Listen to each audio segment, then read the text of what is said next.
Guys, what if I told you that money sitting in a bank account, the numbers might not change, but you're actually losing money every single day? And you are losing money thanks to something called inflation. Inflation is like you're holding an ice cream, the ice cream is melting and you are not even eating it. So in this video, I'm going to give you all the steps necessary not only to protect your money, your savings, but also to make it grow and to achieve financial freedom, pure financial freedom. And really, I'm pretty sure that 10 years from now, you look back, you'll remember me and you'll send me a thank you card because the content of this video, it's literally worth millions. And if you do what I'm going to tell you in this video over the next few years, you will do very well financially.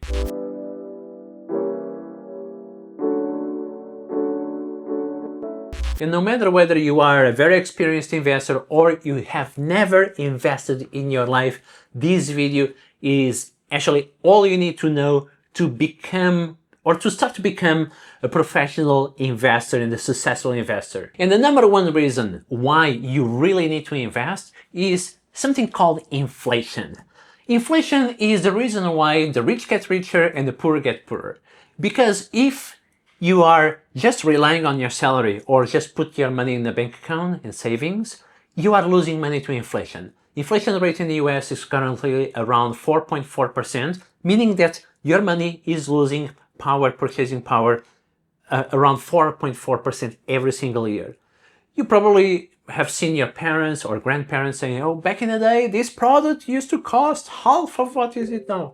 And that's thanks to inflation, right? Also, if you just work for a salary, you are also losing money to inflation. But why do the rich get richer?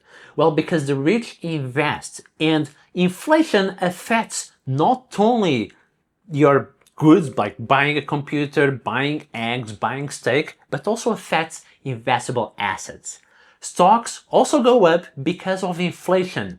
And inflation all comes down to the money printing that governments, not only in the US, but all around the world, do every single year. They make more money available in the market, and this liquidity will, some of it go to buying goods, other will go to investments. So if you own investments, you will ride the waves of the inflation in a very positive manner. And that's really why the rich get richer, because the rich own assets that go up with inflation. So to stop being harmed by inflation and start benefiting from it, just start investing now. And the earlier you start, the better, trust me. Okay, now you might be wondering, like, where should you invest? There are, for me, two main assets where you should invest your money: stocks and ETFs. Let's start talking about what a stock is. Stock is basically a share. You have a share in a company. You are a shareholder and you benefit from whatever that company does. If you are an Apple shareholder or a Microsoft shareholder or an Nvidia shareholder, now you actually own a piece of this company. Literally, you own a piece of the company. You own a piece of the revenue. You own a piece of the profits of these companies, right? And basically you have thousands of people literally working for you. If you are an Nvidia shareholder, now there are 30,000 employees or whatever the number of employees Nvidia has. Now they are working for you, literally. And you are a shareholder at the same level of Jensen Huang, the CEO and founder of Nvidia. So investing in stocks is not just about speculation. It's definitely not gambling, because you are not going to the casino to gamble. You now own the casino. You own the company that sells products to other people. So investing in stocks is a lot about changing your mindset from consumer to owner, to business owner. So when you invest, think about, I'm buying a piece of a business. This is not speculation. It's not gambling. It's not short-term day trading. Day traders don't own anything. You are buying a stock now because you are investing in a valuable business that go up in the future, that will go up over the next few months or few years. So bottom line is, when you buy a stock, you now have a revenue share, an income share, a profit sharing of a company that is profiting every single month. And as the company grows, your stock will grow. Now, the second product where I really like to invest are exchange traded funds, ETFs. These ETFs are basically baskets of companies. And these baskets are usually assembled because of indices. For example, you have heard probably of the S&P 500. What's S&P 500? It's It's basically a basket of 500 companies, 500 of the best companies in the world who are American companies in this case. So an index ETF, an exchange-traded fund that invests in the S&P 500, automatically invests in these 500 companies. And when you buy an ETF, such as VOO or SPY, which are S&P 500 ETFs, you automatically diversify across 500 different companies. So when you buy a stock, you own a share of a stock. When you buy an index ETF such as VOO, now you suddenly own a piece of 500 different companies. Of course, index ETFs such as VOO give more weight to the biggest companies. So you'll have more exposure to Nvidia, Apple, Tesla, Microsoft, Micron, SpaceX soon, but it will give you less exposure to smaller companies, but still you are very diversified. And the thing I also want to say is that these ETFs give you already international exposure. But you might be thinking now, like, Henry, but how does it give me international exposure? Because S&P 500 is only American companies. But that's a good point, because American companies, the S&P 500 companies, on average, 50% of their sales, of their revenue comes from international markets. So actually, when you buy an ETF where you have Microsoft, where you have Apple, where you have Nvidia, where you have Tesla, as you know, a good part of their sales comes from international markets, so consequently, you are already diversified. Don't go and invest in random ETFs in China, in Europe, because these markets are very slow and they really underperform over long periods. American market is really where it should be. So why are ETFs so powerful? Instant diversification, low cost, you basically pay 0.1% to suddenly have exposure to 100 or 500 different companies. Simplicity, and if I was to start investing today, that's where I will go. Okay, number one thing is really index ETFs, and then you can start adding some stocks. But I'll talk about it in a minute. Then you might be thinking also, what about bonds? Okay, bonds is another product where you could potentially invest, but I'm not a big fan of bonds, because a bond is basically when a company wants to borrow money and you are lending money to a company or to a government. The problem with bonds is that it gives you risk, but it doesn't give you the upside. If you invest in corporate bonds, they might pay you like 4% a year, and you receive the dividend every 3 quarters or so, every quarter. But the problem is that you don't benefit from the business growth. But if that company goes bankrupt, you also lose your money. So bonds give you downside, but doesn't really give you upside. And they can also be quite volatile when it comes to interest rates going up and down. So for most of the time, I'm kind of out of bonds. I only have a very small percentage of my portfolio into bonds. And if you are a total beginner, I'll probably discard the bonds. Okay, now you already know where to start in terms of products. You can invest in some stocks. I'm going to tell you in this video how to choose those stocks and ETFs. But first, you need to open a brokerage account. Okay, brokerage account opening is super simple. There are many brokers out there, from Interactive Brokers, Robinhood, TD Ameritrade, Fidelity, Charles Schwab. There are many others depending on the country where you live. It takes 5 minutes to open a brokerage account, okay? And in most of these brokers, they make it very easy. It takes 5 minutes to open your brokerage account. You link your bank account, you transfer money. You can transfer probably as little as like $100, okay? And it's done, and you are ready to start investing. And the good news is that most of these brokers, they have like 0 commissions or very little commissions. I use, for example, eToro. For every buy and sell order, I need to pay like $1. I also use Interactive Brokers. I don't even know what's the fee, because it's so little that I don't even care. So really, open the brokerage account and start. If you are not confident enough, start with $100. What's the worst can happen? And most of these brokers allow you to invest as little as $50, $100. So really, no excuse. Open the brokerage account. If you don't have one, open it today. Okay, now one of the key sessions of this video, fundamental analysis. How do you find those good investment opportunities if you are investing in individual stocks, okay? Now, I have created a course that is almost 6 hours long, and you can check it in my Henrique Academy, link in the description, okay? This is a 6-hour long course, and you can subscribe to the Henrique Academy for free, 7-day free trial, okay? If you don't like, you can cancel before the 7 days, but please subscribe because you have access to the course. You can take the course and leave the academy before your free trial is gone, okay? But I think probably you will stay because I give investment tips every single day. And the stock market investing course is really a masterpiece, and I explain my investment strategies on how do I reach a 30-something% compound annual growth rate for every year for the last, I don't know, many years. Now I'm going to give you like the basic primer, and you should go and dive deeper, of course, on this. But basically, fundamental analysis, what I do is I like to look at income statement. Income statement, you will see revenue, you'll see margins, you will see the income, the profits. What I want to see is basically companies where revenue is going up, margins are improving, and income is going up, okay? For example, recently I was analyzing Microsoft. I love Microsoft at the current price, okay? Microsoft is one of these examples where you have revenue going up every single quarter. The margins are good.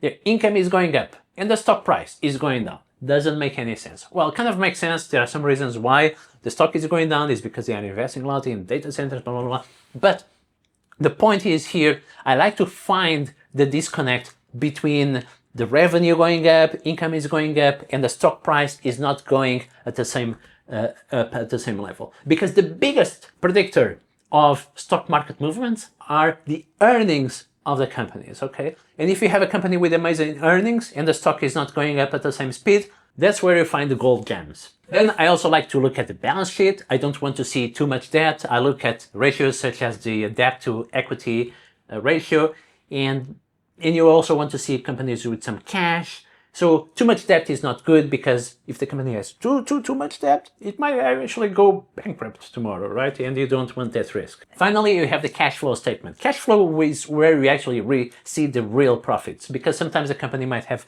good earnings, but the cash flow is where you see like the money that is coming in every quarter to the company. And of course, then there are some ratios such as the P ratio, forward P ratio, price to sales ratio, where you can see whether the stock price is undervalued or overvalued relative to the sales, to the earnings, and so on. And really, I teach everything about this in my community, so please check it. 7-day free trial, link in the description. Okay, now after you pick your stocks, just go try to find stocks, and you can find these stocks by subscribing to newsletters, by using stock screeners, by following me in my academy, and you'll find these stocks. Then you need to do the due diligence, you need to do the fundamental analysis, okay? Now I gave you an express overview of the fundamental analysis, but of course you should go and spend, I don't know, half an hour for each company doing this fundamental analysis. And this half an hour of analysis that you do before investing is the best investment you can ever do, trust me. Okay, now that you know how to do this analysis, it's time to build your portfolio. And to build your portfolio, although we have been talking about stocks, the number one thing will be actually ETFs, okay? I'm a huge fan of ETFs. You have index ETFs such as SPY for the S&P 500 or QQQ for NASDAQ. There are also leverage ETFs. You guys have been following, you know that I'm a huge fan of leverage ETFs to build long-term wealth. 2 to 3x leverage is really optimal. But in this video, I cannot go that deep and talk about leverage ETFs. But if I was an investor starting now, I would allocate probably over 50% of my portfolio to simple ETFs, such as SPY or VOO or QQQ or VTI. And the best thing you can do is every month when you receive your salary, put some money immediately aside to invest in these ETFs, okay? So let's say you have a savings capacity of $1,000 per month, automatically 500, boom, to ETFs. You don't even do anything else. You receive your salary, transfer to your brokerage account, buy these ETFs, and do it religiously every single month. Trust me, your future self 10 years from now will be so thankful that you did this. Then you can slowly start adding individual stocks, okay? You don't need to add individual stocks all suddenly 10 stocks at the beginning, right? You can select one new stock every month, for example, or every 2 weeks. And when you find these new stocks, these gold nuggets that I was telling you about, you can allocate perhaps 5% of your savings to any new stock. And the goal is to build a portfolio that is fairly concentrated but not diversified. As Warren Buffett said, diversification is protection against ignorance. So if you don't know where you are investing, or if you don't have the time, okay, do lots of diversification.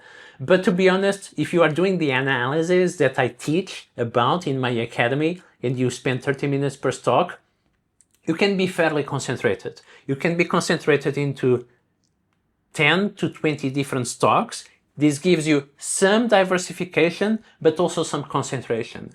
And if you have 10, 15, 20 stocks maximum in your portfolio, you can have potentially some stocks that will really give you a snowball compounding effect and grow your portfolio very quickly. And very importantly, when you buy a stock, you need to think like a long-term business owner. Remember, you are a business owner, not a speculator. And you need to have in mind that for this stock to go up, you might need to wait 1, 2, 3 years. Some of the best investments that I have in my portfolio, I've been holding them for 4 years. You know, Palantir, for example, I'm up 2,000%, 2,000% on Palantir, but I have been holding it for 4 years, okay, and I'm going to continue holding it. So for you to have the compounding effect, gains over gains over gains, snowballing, you need to give it time. Okay, another example, Amazon. Do you know how much Amazon went up since 2001? It went up 80,000%. 80,000%. Imagine that you sold when the stock went up 500%. And that's it. You just made 500%. But if you never sold since after the dot-com crash in 2001, now you are up 80,000%. And despite the fact that Amazon went up by 80,000%, it's still a good investment today.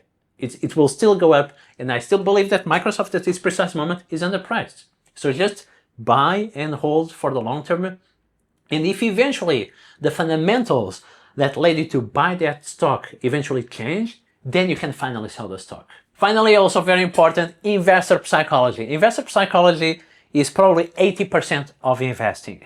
Investor psychology means that you need to be a skeptic. You need to be a skeptic of people who say, we are about to crash, because you have these perma bears everywhere, right? You have these people always saying, oh, the crash is around the corner. And yeah, I'm pretty sure the crash is around the corner, but the bulls are usually stronger and last longer than the bears. Did you know, on average, bull markets last 7 years, bear markets last 7 months.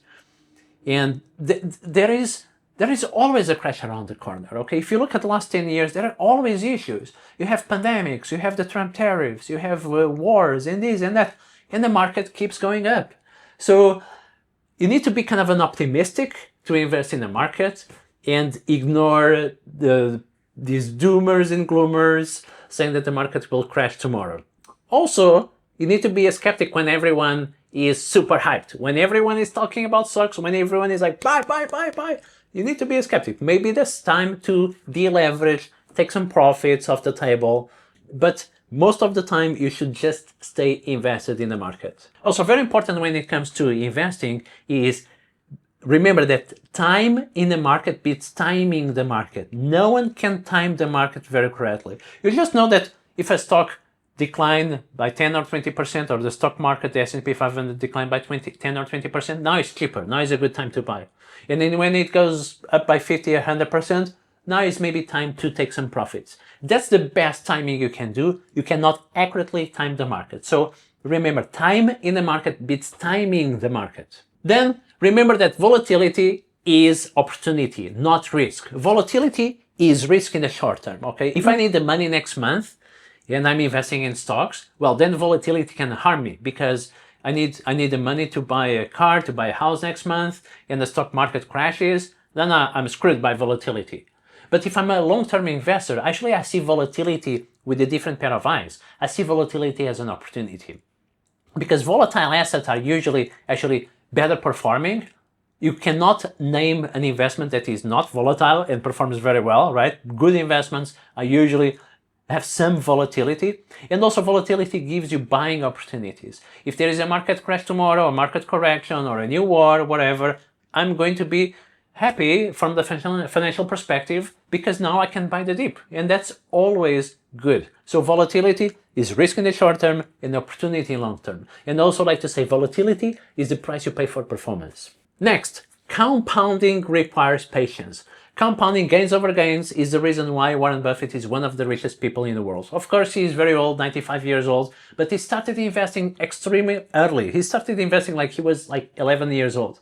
I wish I started that early, and I started a bit later. I started when I was 18, and I made so many mistakes at the beginning. I was like, it was more gambling and day trading than investing, but I learned a lot. I'm still happy with those days. But compounding is really the most important thing. You need to invest for the long term. This is not a get-rich-quick scheme. It's a snowball that every year will increase. And one day you are, like I was 39 years ago. Like I was 39 years old 2 years ago when I retired in Hong Kong, thanks to the compounding effect. It took me many years, but it will happen if you are patient. Then you need to adopt an owner mindset, not a trader. Remember, no short-term trading, only long-term investor. You are a business owner, not a trader. Finally, the last thing when it comes to investor psychology is you need to invest like a stoic. You know Stoicism? Marcus Aurelius said, you have the power over your mind, not over external events. And that's why Marcus Aurelius was one of the best investors of all time. Oh no, wait a second. He was a Roman emperor, not an investor. But I think you get the point, right? You have power over your mind, not over external events. If there is a crash tomorrow, you have power not to panic sell like everyone does and everyone is losing money. You have power to buy the dip. Keep it cool, buy the dip, crashes are opportunities. And you'll be very happy in the long term. And you need to adopt investment strategies that let you sleep well at night. I sleep like a baby despite the fact that I have like 50% of my portfolio allocated to leverage ETFs, okay, and stocks and risky stuff. But I know very well what I'm doing, and that's why I sleep like a baby. And I know that if there is a crash tomorrow, it will be an opportunity. And I also know that I don't need this money in the short term, okay? Never invest money that you really need in the very short term because of the volatility that I told you about. So guys, very simple. Please start. The best time to start investing was 5 or 10 years ago. The second best time to start investing is today. Really. Open that brokerage account. Learn. Take my course. You can take it for free if you subscribe to my Henrique Wealth Academy 7-day free trial. Link in the description. And if you follow these basic things, you'll be much better off financially in 5 or 10 years from now. Okay? So guys, I beg you, I wish that there is more financial education in the world. I wish they teach this at school, but thankfully you have platforms like YouTube where you can learn everything about finance. You just need to find who are the best people to share this kind of knowledge, because there is also lots of random like day traders and stuff, get rich quick schemes that really doesn't work. Alright guys, if you enjoyed this video, give it a like and subscribe so that you don't miss the content that I do. I do lots of free content to help people, really help people to be better investors and to build financial independence. Alright guys, I'll see you in the next video. Bye.